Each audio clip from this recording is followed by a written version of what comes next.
여러분 안녕하세요. 화요일에 오신 여러분 모두를 진심으로 환영합니다.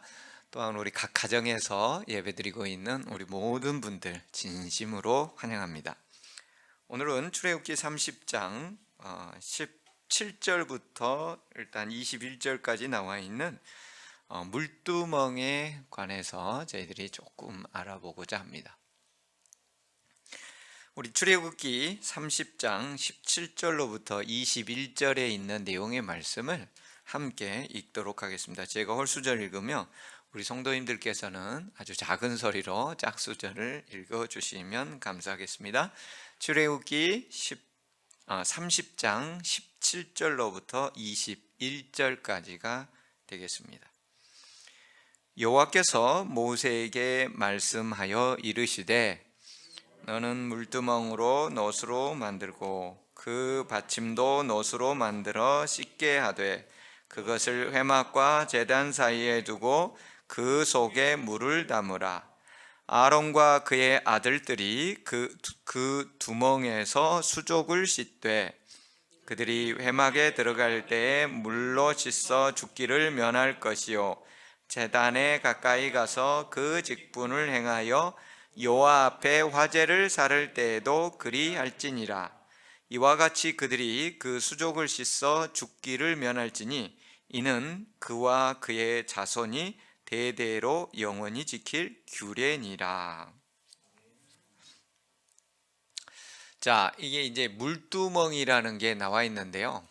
하나님께서 놋으로 만들고 받침도 놋으로 만들어 그 위에다가 놓고 이제 씻게 한다는 거죠. 그리고 위치가 나와 있습니다. 회막과 제단 사이에 두라고 했습니다. 회막이라는 것은 성소를 얘기하지요. 그 안에 분향단과 떡상, 진설병상과 금 등대가 있고 그 안에는 지성소가 있는 이것을 이제 회막이라고 하고, 그 다음에 회막에서 나오자마자 물두멍이 있고, 그리고 그 또 앞에 제단이 있고 번제단이 있고, 그래서 물두멍의 위치는 반드시 회막과 제단 사이에 두라고 되어 있습니다.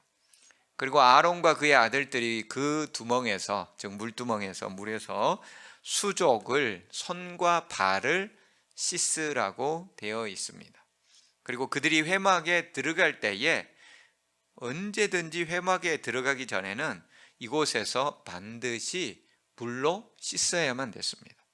그래야 죽기를 면하게 될 것이라고 그랬어요. 제단에 가까이 가서 그 직분을 행하여 여호와 앞에 화제를 사를 때에도 물로 씻으라고 되어 있어요. 이와 같이 그 수족을 씻어 죽기를 면할지니, 이 죽는다는 표현을 두 번씩이나 써서 강조하고 있죠. 이는 그와 그의 자손이 대대로 영원히 지킬 규례라고 되어 있습니다.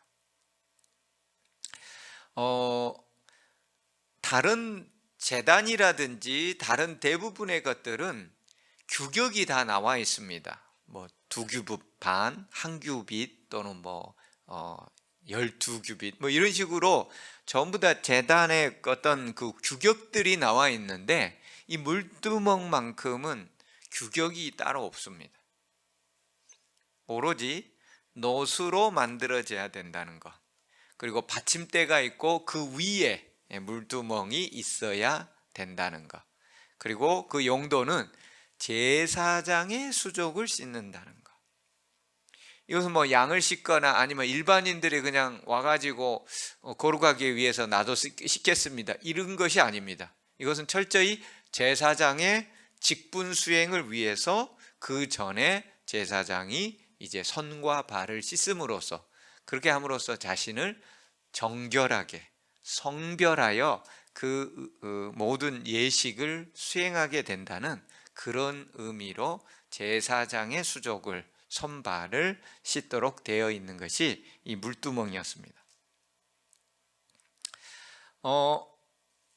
이제 물두멍의 이제 특징이 방금 읽었던 것 중에 나오는데요. 일단 히브리어로는 키요루라고 해서 이게 뭐 대야라든지 냄비라든지 뭐가 움푹 들어가서 무언가를 담을 수 있는 그런 뜻으로 대부분 사용되는 말입니다. 그래서 우리로 하면은 사실 큰 대야입니다. 받침대가 따로 있는 큰 대야. 그리고 물두멍의 위치는 반드시 회막과 단 사이에 위치하라고 되어 있죠.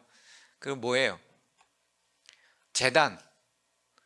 제단에서 번제를 드리고 나면은, 즉 죄사함을 입은 사람이, 그 은혜를 입은 성도가 이제 실제 삶 속에서도 성결과 또 거룩해지는 것과 성화를 이루는 삶을 살아야 하는 것을 회막과 제단, 번제단 사이에 위치하라고 되어 있다. 원래 이게 번제단은 예수 그리스도의 십자가의 돌아가심을 상징하잖아요. 그렇다면 번제단 그 지나서 있다는 것은, 번제단의 의미는 우리가 예수 그리스도의 십자가로 말미암아서 구원함을 받았다는 것을 의미하잖아요. 그 구원함을 받은 성도가, 물두멍 자체가 이제 하나의 어떤 침례도 상징하기도 하지만, 또 번제단 그 다음에 있다는 것은 어떤 자신의 죄사함을 번제단 예수 그리스도를 통하여 은혜를 입은 사람이 그 이후에는 회막의 성소에 들어갈 때마다 씻어야 되는 거예요. 그렇기 때문에 우리가 침례는 평생 한 번 받잖아요.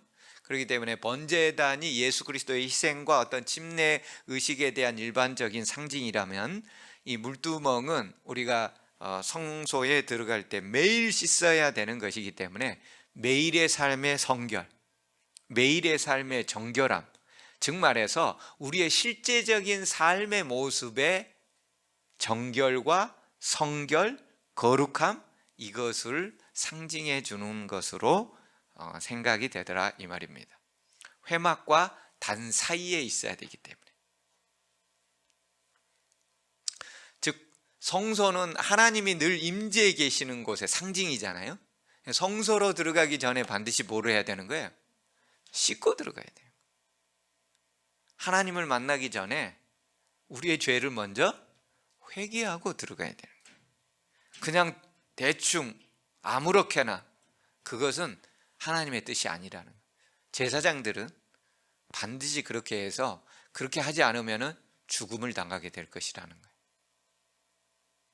그 내용을 회막과 단 사이에 위치해 있다는 것. 또한 제사장들은 물두멍에서 수족을 씻는 것은 대대로 지켜야 될 규례였습니다. 오늘날은 누가 제사장이에요? 베드로전서 2장 9절에 의하면 우리가 제사장들이에요.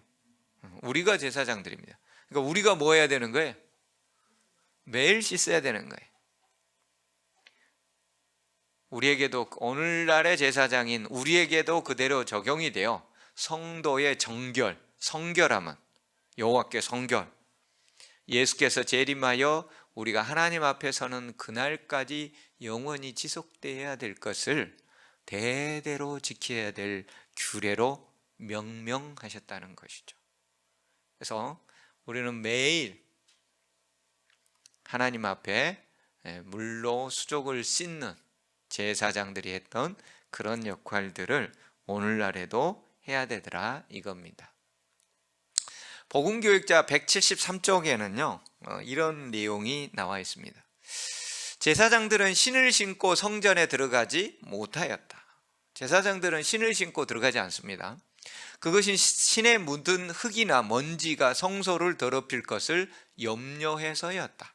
그러므로 제사장은 성전에 들어가기 전에 성전 안뜰에서 신을 벗었고, 또 성막 안에서와 번제단에서 봉사하기 전에 손발을 반드시 씻어야 했다. 그래야 하나님 앞에 나가는 자는 반드시 모든 더러운 것을 제거해야 할 것을 교훈하셨다.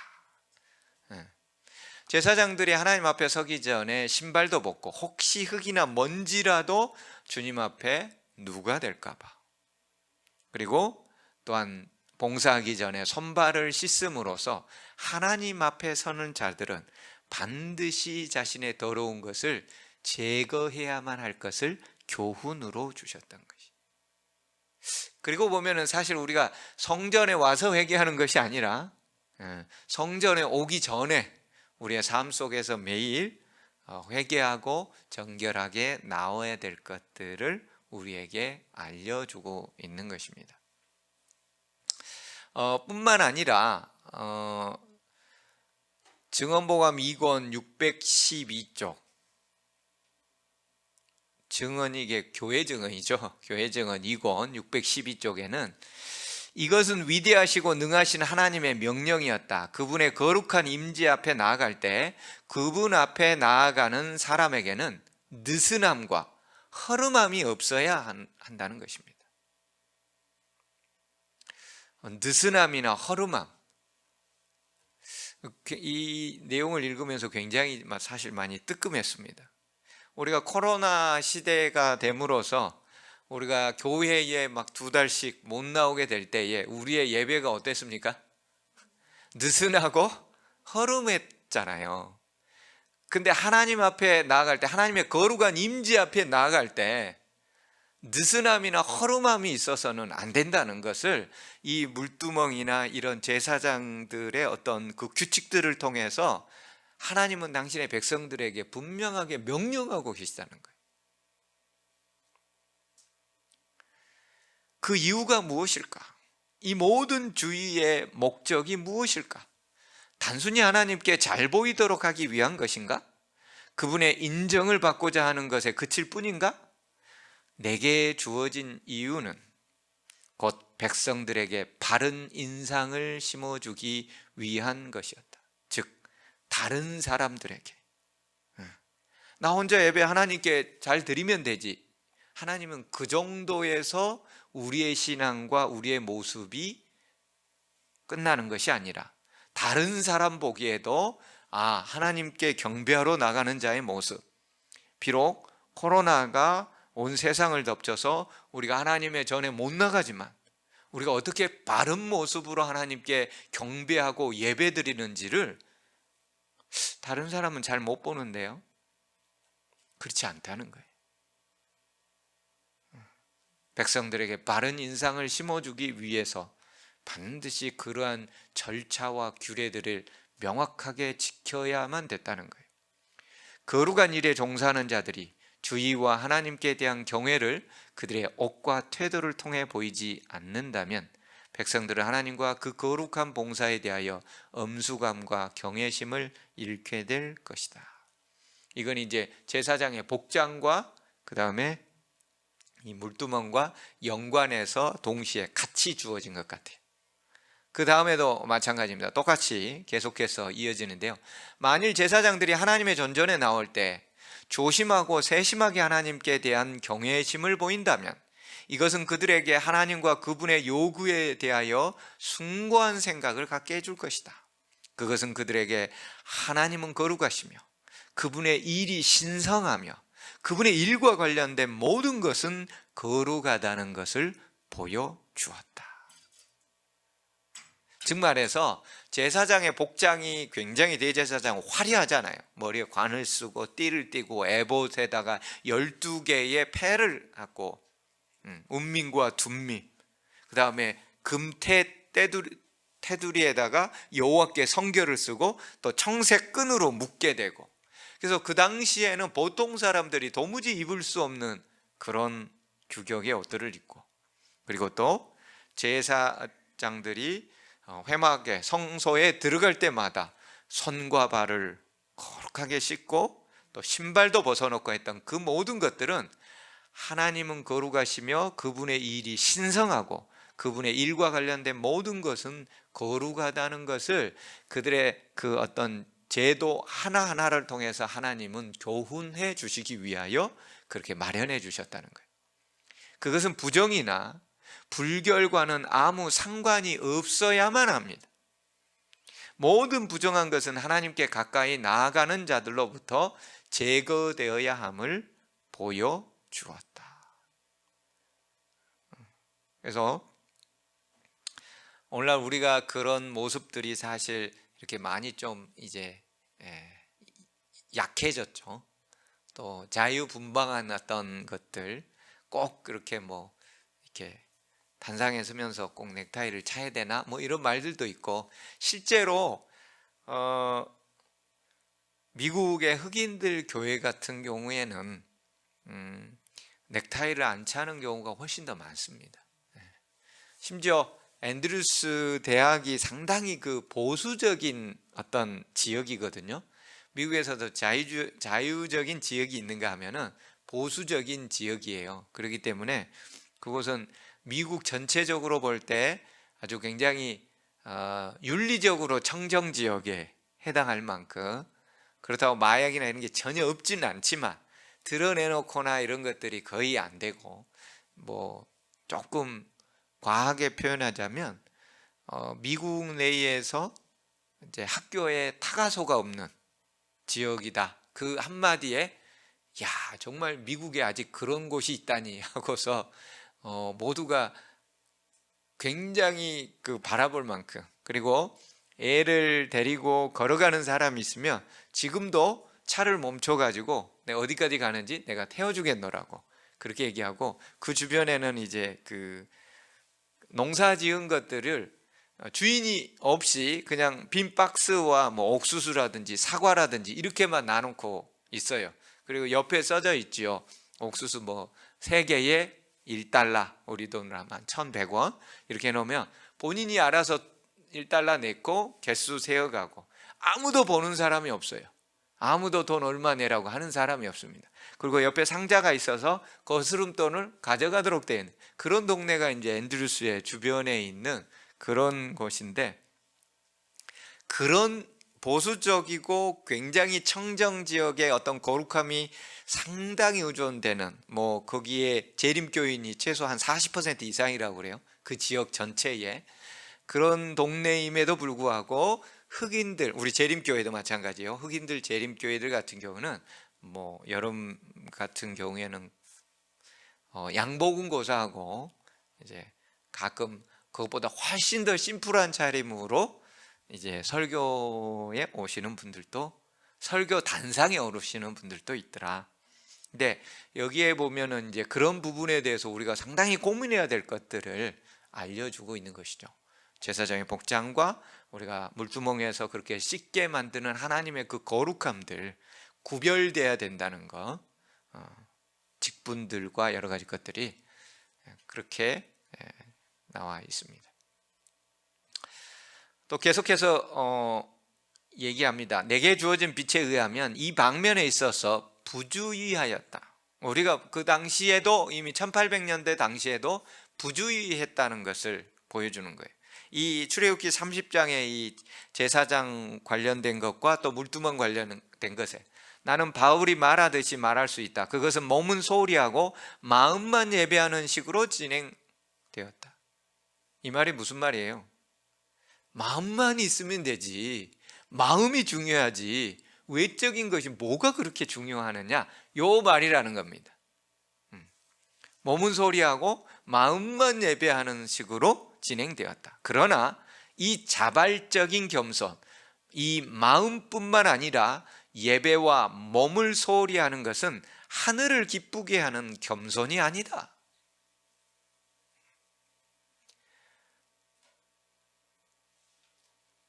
우리가 마음이 중요하지, 마음 중요합니다. 하지만 그 외형적인 것들에 있어서도 우리가 얼마나 중요한 것인지, 우리가 예배와 몸을 소홀히 하는 것은 하늘을 기쁘게 하는 겸손이 아니라고 못을 박았습니다.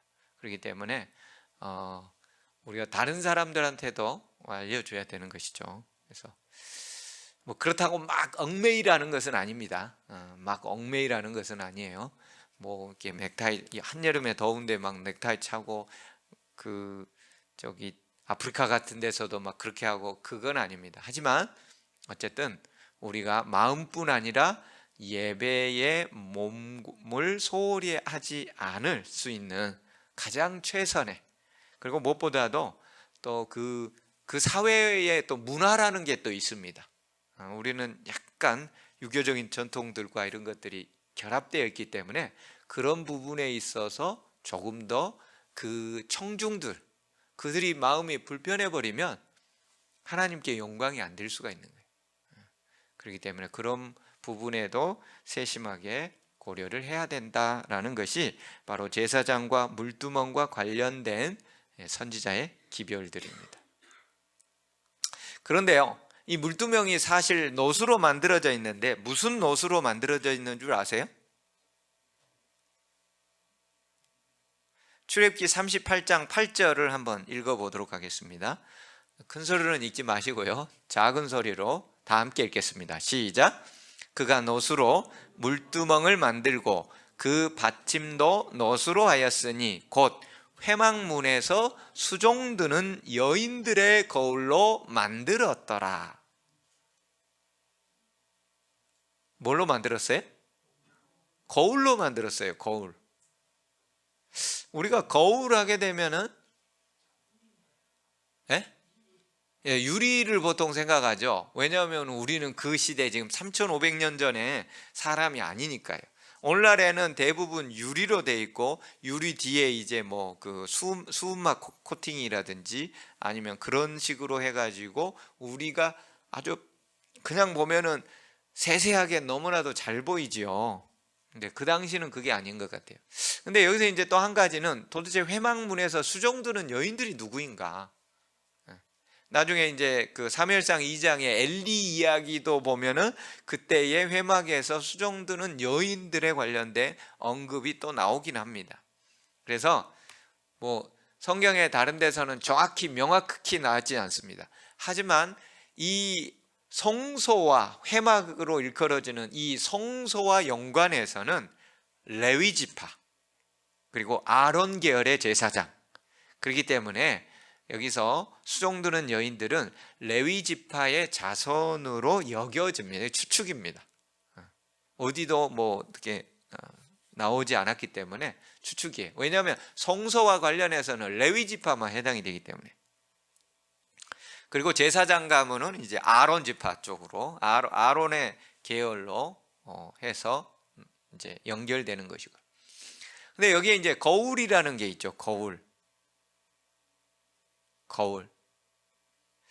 그 당시에 거울은 혹시 무엇으로 만들어졌는지 들어보신 적 있으세요? 네.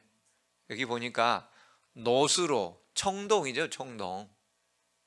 그 당시에 거울은 오늘날처럼 유리가 아니고 놋이에요, 놋. 여러분, 놋을 통해서 이렇게 자신의 얼굴을 비치면 잘 보입니까? 잘 보여요, 안 보여요? 흐릿해가지고 안 보이죠. 그래서 그 신약 성경에도 그러잖아요. 우리가 지금은 거울을 본 것처럼 희미하게 보이나, 그런 표현들이 있잖아요.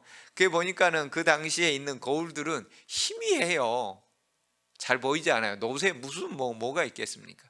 그런데 정말 우리가 생각하는 것처럼 정말 완전히 희미하고 안 좋을까요? 여러분들이 만약 우리 석현수 집사님이 놋 거울이 있다, 그러면 그 거울이 희미하다, 그럼 어떻게 해야 할 것 같아요? 그렇지요. 얼마만큼요? 보일 때까지. 그거예요. 거울은 잘 안 보여요. 그때 당시에 놋으로 만들어졌기 때문에. 그래서 이 거울을 이렇게 거울을 거울답게 만들기 위해서는 얼굴이 비칠 때까지 갈고 닦아야만 한다는 것입니다. 여러분, 보통으로 해가지고 얼굴이 잘 보일까요, 안 보일까요? 보통으로 해가지고는 절대 보이지 않습니다.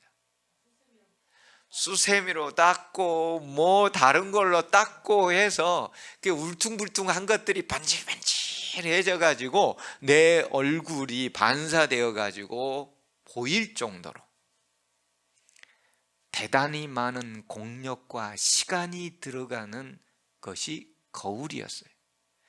그리고 오늘날처럼 그 거울이 그러니 흔할까요? 귀할까요? 거울 우리 가면은 깨지면 뭐 금방 10개, 100개라도 사올 수 있지만 그 당시에 웬만한 거울이라 할지라도 자신이 매일매일 닦아야 되는 거예요. 조금 시간이 지나고 습기가 차면 눅눅해 갖고 저기 초록 곰팡이 같은 게 피어버리잖아요. 녹이 나지요.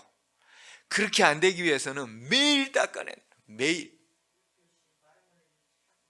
그렇죠.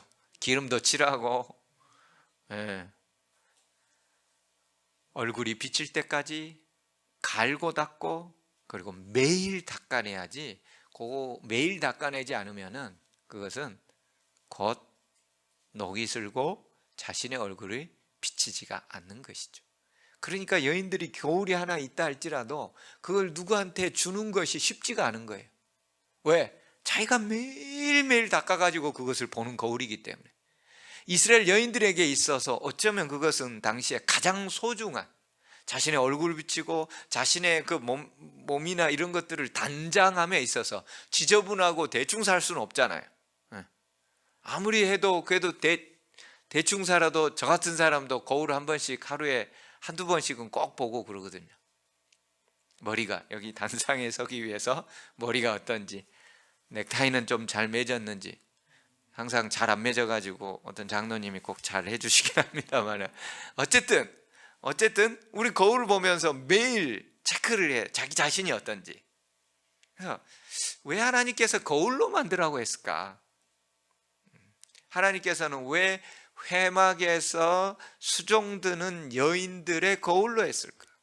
첫째는 그것이 그 여인들에게 가장 중요한 필수 도구였다는 거죠. 그 당시에 이스라엘 여인들 중에 아무도 이것을 그냥 내놓기가 쉽지 않았을 거라는 거예요. 그렇다면 이 여인들이 이것을 자발적으로 내놨다는 것은 엄청난 헌신에 해당하는 것입니다. 그것을 내놓은 거예요. 그 여인들에게 있어서 자신의 얼굴을 제대로 바라보고 지저분하고 없는 것들을 씻어낼 수 있는 그 중요한 것을 하나님의 성전에 쓰일 수 있는 물건으로 자발적으로 이 여인들이 내놨다는 것이죠. 자신의 육체를, 자신의 얼굴을 아름답게 가꾸는 필수적인 이 도구가, 그리고 매일 그 노제, 자신의 얼굴이 아름답게 제대로 비춰질 때까지 갈고 닦아야만 했던 그 놋 거울이 이제는 뭘로 사용하는 거예요? 제사장들의 손과 발을 씻는 물두멍으로 사용이 되는 거죠. 그래서 씻는다는 것은 예레미야 4장 14절을 통해서 예루살렘아 네가 구원받을 수 있도록 내 마음에서 악을 깨끗이 씻어내어라. 언제까지나 내 안에 악한 생각을 품어 두려느냐. 물두멍에서 이런 걸 씻어내야 되는데 여인들이 마치 매일 그 거울을 깨끗하게 반짝반짝 닦아가지고 자신의 얼굴에 점과 흠과 지저분한 것들을 보면서 제거하듯이 물두멍을 통하여 제사장들도 손과 발을 씻지만 저기 보니까는 물두멍에 뭐가 비쳐요? 자신의 얼굴이 비치는 거죠. 얼굴이 비쳐서 혹시 지저분한 것이 없는지 그렇게 되어 있습니다. 그리고 여기에 물이 사실은 말씀을 상징하는 것으로 성경에는 자주 나와요. 에베소서 5장 26절에 이는 곧 물로 씻어 말씀으로 깨끗하게 하고,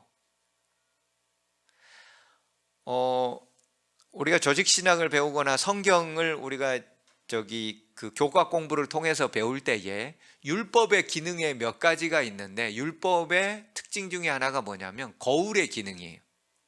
율법은 거울처럼 율법을 자세히 바라보면은, 거울을 바라보면은 내 얼굴에 점이 어디가 있는지, 어디가 지저분한지, 음식 먹고 나서 입술 주변에 어디가 김치 국물이 흘렀는지를 바라볼 수 있듯이 율법, 하나님의 말씀을 바라보면 내가 어디가 잘못되었는지, 내가 하늘나라 가기에 또 하나님 앞에 서기에 뭐가 잘못됐는지를 보여주는 게 율법이자 말씀이에요.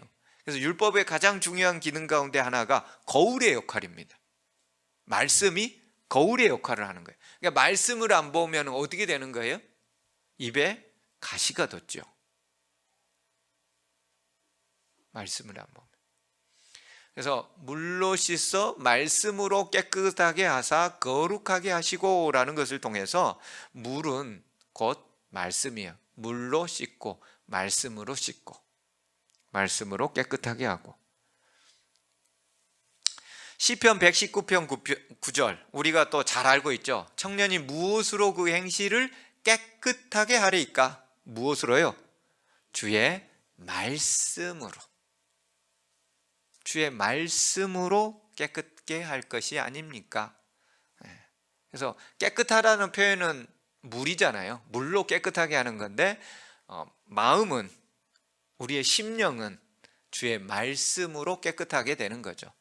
시편 119편 11절에도 내가 주께 범죄하지 아니하려 하여 주의 말씀을 내 마음에 두었나이다. 그래서 물은 말씀을 상징하는 것이죠. 그래서 물로 성소에 들어가기 전에 손과 발을 씻는다. 오늘날은 말씀으로 우리의 마음을 씻는 것입니다. 그래서 매일 말씀을 봐야 돼요. 그렇지 않으면 우리의 마음이 깨끗해지질 않아요. 적어도 우리 화요일날 나오신 여러분들은 아마 매일 주의 말씀을 읽고 말씀으로 여러분의 마음을 깨끗하게 씻고 주의 말씀을 지키려고, 행실을 깨끗하게 하려고 노력하는 여러분이실 것이라고 저는 믿습니다. 자, 물두멍에는 그래서 에베소서 5장 26절에 나와 있다시피 즉 오늘날에는 말씀을 상징하는 거죠. 그래서 하나님 앞에 봉사하기 전에, 하나님 앞에 서기 전에 반드시 말씀을 읽어야 된다. 말씀으로 매일 깨끗하고 새롭고 거룩하게 되어 물두멍에 자신의 얼굴이 반사되어 보이듯 말씀을 통해서 우리 안에 하나님의 형상을 반사되어 보이도록 하는 것이 이 수종드는 여인들의 거울로 만들어진 물두멍의 역할입니다. 거울, 매일 씻어야 내 얼굴에 티나 안 좋은 것들을 비춰볼 수 있듯이 우리가 매일 하나님의 말씀을 읽어야 내 마음속에 혹시 자라고 있는 검은 생각, 죄의 생각, 겸손하지 못한 그런 모든 것들을 우리가 제거했을 때 우리 얼굴에서 물두멍에 자신의 얼굴이 비치듯 우리 안에 하나님의 형상을 반사할 수 있는 그러한 사람들로 돼야 된다. 이게 물두멍이에요. 이제 여러분 매일 아침 저녁에 물두멍 앞에 서시겠습니까? 하나님의 말씀으로 깨끗하게 해서 하나님 안에서 하나님의 형상을 반사하는 우리 모든 성도님들이 되시길 간절히 바라면서 물두멍에 관한 것을 마치도록 하겠습니다.